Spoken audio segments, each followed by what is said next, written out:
America ने middle east में Iran के खिलाफ जितनी साजिशें की हैं, उतनी साजिशें किसी के खिलाफ नहीं की गई। यह वह देश है जिसे बर्बाद करने के लिए अमेरिका और ब्रिटेन एक हो गए। यह वह देश है जिसे बर्बाद करने के लिए अमेरिका ने अपनी पूरी ताकत ऑपरेशन अजैक्स में झोंक दी। ऑपरेशन अजैक्स क्या था और 1953 में ऐसा क्या हुआ था कि अमेरिका ईरान के एक प्रधानमंत्री को हटाने के लिए अपनी सारी दौलत गंवाने को तैयार था? तो कहानी की शुरुआत होती है साल 1901 से, जब ईरान में पहली बार तेल की खोज की गई। यह खोज मिडिल ईस्ट की तकदीर बदलने की शुरुआत थी। पश्चिमी देशों में तेल पहले ही खोजा जा चुका था, लेकिन यह पहली बार था कि किसी मुस्लिम देश में इतने बड़े पैमाने पर तेल की खोज की गई थी। ब्रिटिश एम्पायर और अमेरिका कभी नहीं चाहते थे कि कोई मुस्लिम देश फिर से ताकतवर बने, क्योंकि उन्हें खिलाफत उस्मानिया को खत्म करने में ही पसीने छूट रहे थे। और अगर यह तेल ईरान के हाथ लग जाता तो मिडिल ईस्ट में एक नई ताकत का उदय होता, जिसका मुकाबला करना आसान नहीं था। अमेरिका और ब्रिटेन नहीं चाहते थे कि यह ताकत मुसलमानों के हाथ में आए। हर कोई जानता था कि तेल 20वीं सदी का काला सोना है, जो नया आर्थिक हथियार बनने वाला है। तेल की खोज के बाद अमेरिका और ब्रिटेन ने ईरान पर हमला तो नहीं किया, लेकिन उन्होंने अपने प्रभाव का इस्तेमाल करके ईरान में ऐसे हुक्मरान बिठाए जो उसके इशारों पर काम करते थे। उन्होंने बड़े पैमाने पर ईरान में अपनी तेल रिफाइनरी स्थापित की, कुएं खोदे और अपनी शर्तों पर दुनिया को तेल बेचने लगे। सब कुछ ठीक चल रहा था। ईरान की दौलत से ब्रिटिश एम्पायर और पश्चिमी देश खजाने भर रहे थे।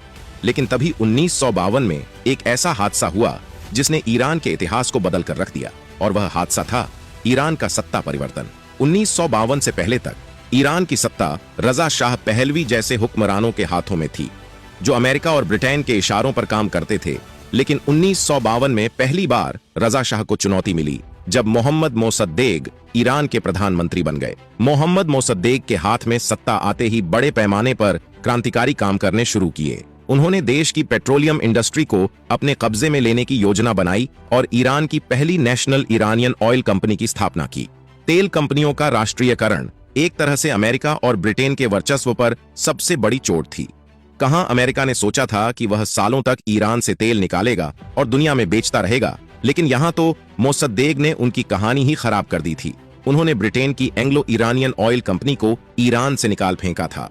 उनका यह कदम पश्चिमी देशों की इकोनॉमी और जियोपॉलिटिकल इंटरेस्ट के लिए एक मुसीबत की तरह था। मोहम्मद मोसद्देक ने सिर्फ तेल इंडस्ट्री को अपने कब्जे में नहीं लिया, बल्कि अमेरिका से कहा कि अगर तेल चाहिए तो उसकी कीमत अदा करो। 1953 में ईरान, इराक और सऊदी अरब से लेकर पूरे मिडिल ईस्ट में एक जैसे हालात थे।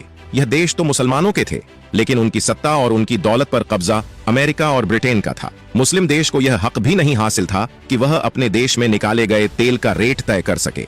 मोहम्मद मोसद्देक का पहला कार्यकाल बहुत ही छोटा था। 1953 में जब ईरान में दोबारा चुनाव हुए तो मोसद्देक मजलिस के समर्थन से एक बार फिर देश के प्रधानमंत्री बन गए।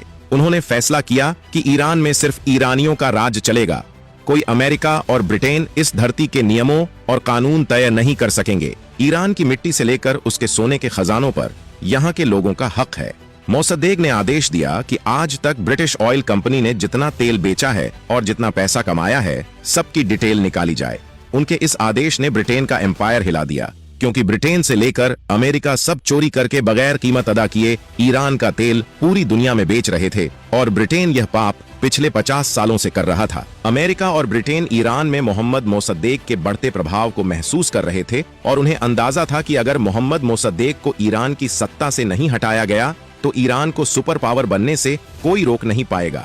अमेरिका जानता था कि ईरान की लोकप्रियता उसके वर्चस्व के लिए सबसे बड़ा खतरा है। टारगेटिंग ईरान पुस्तक के लेखक डेविड लिखते हैं कि अमेरिका मोहम्मद मोसद्देक की सत्ता को हर हाल में खत्म कर देना चाहता था, और यही वजह है कि उसने मोसद्देक के खिलाफ एक व्यापक अभियान चलाया, लाखों अरबों डॉलर खर्च किए और एक ऑपरेशन अजैक्स की शुरुआत की, जिसका मकसद था ईरान की गद्दी से मोसद्देक को हटाना और उसकी सत्ता अमेरिका समर्थक रजा शाह पहलवी को सौंपना। अमेरिका ने अपने इस मिशन का नाम मशहूर Roman king Ajax the great के नाम पर रखा था, जिसके बारे में कहा जाता है कि उसने ट्रोजन वॉर में निर्णायक भूमिका निभाई थी।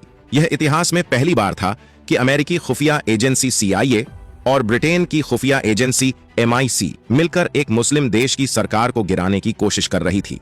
ईरान का तेल अमेरिका के लिए कितनी अहमियत रखता था, उसका अंदाजा इस बात से लगाया जा सकता है कि इस मिशन को अंजाम देने के लिए अमेरिकी राष्ट्रपति थियोडोर रूजवेल्ट का पोता केरमिट रूजवेल्ट खुद तेहरान आया था। जिस वक्त ईरान के लोगों के खिलाफ यह साजिश रची जा रही थी, उस वक्त ब्रिटेन की गद्दी पर विंस्टन चर्चिल और अमेरिका की गद्दी पर आइजनहावर बैठे हुए थे।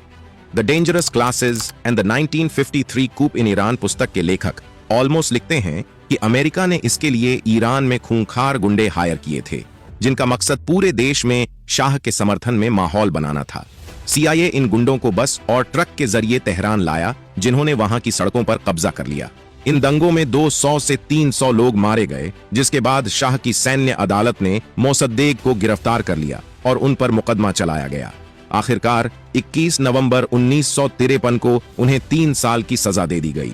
मोसद्देक पूरी जिंदगी अपने घर में नजरबंद रहे और उनके बहुत से साथियों का कत्ल कर दिया गया। अमेरिका ने अपने साम दाम दंड भेद का इस्तेमाल करके मोसद्देक को ईरान की सत्ता से बेदखल कर दिया था। अब ईरान की सत्ता रजा शाह पहलवी के हाथों में थी। वही रजा शाह पहलवी जिसके बारे में आयतुल्लाह खुमैनी ने कहा था कि यही वह शख्स है जिसने हमें अमेरिका के हाथों बेच डाला। शाह अगले 26 सालों तक ईरान के माथे पर कलंक बनकर अमेरिका के इशारे पर काम करता रहा और तब तक नहीं रुका जब तक आयतुल्लाह खुमैनी ने उसकी सरकार को उखाड़ नहीं फेंका। आज अमेरिका पूरी दुनिया में लोकतंत्र का अलंबरदार बना फिरता है, लेकिन कल जब ईरान में लोकतंत्र से चुनकर आया एक व्यक्ति सत्ता की गद्दी पर बैठा, तो इसी अमेरिका ने उसे सत्ता से बेदखल कर दिया और लाखों लोगों की जान ले ली। अमेरिका किसी भी देश में लोकतंत्र और मानवाधिकार के लिए नहीं जाता, बल्कि वह उस देश की धन संपदा और खजाने को लूटने के लिए जाता है, और ईरान में वह तेल के खजाने को लूटने आया था।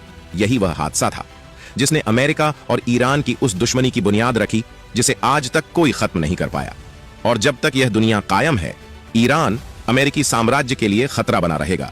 अमेरिका ने ईरान में एक मोसद्देक को हटाया तो इसी मिट्टी से दूसरा आयतुल्लाह खुमैनी पैदा हो गया, जिसने अमेरिका की ऐसी ईंट से ईंट बजाई कि उसके सुपर पावर होने का खिताब भी मिट्टी में मिल गया। अमेरिका के खिलाफ अगर किसी मुस्लिम देश ने खुलकर विद्रोह किया है तो उसका नाम ईरान है। ईरान आज भी अकेला मुस्लिम देश है जो अमेरिका की आंखों में आंखें डालकर बातें करता है।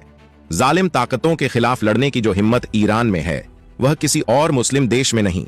अरब देश अगर ईरान का साथ दे तो फिलिस्तीन को चंद दिनों में ही आजाद करवाया जा सकता है। वैसे ईरान के बारे में आपके क्या विचार हैं? नीचे कमेंट में जरूर बताएं। अगर आप ईरान को एक ताकतवर देश मानते हैं तो इस वीडियो को लाइक और शेयर जरूर करें। ऐसी और वीडियो को देखने के लिए हमारे चैनल को सब्सक्राइब करें। फिर मिलते हैं किसी नई वीडियो में।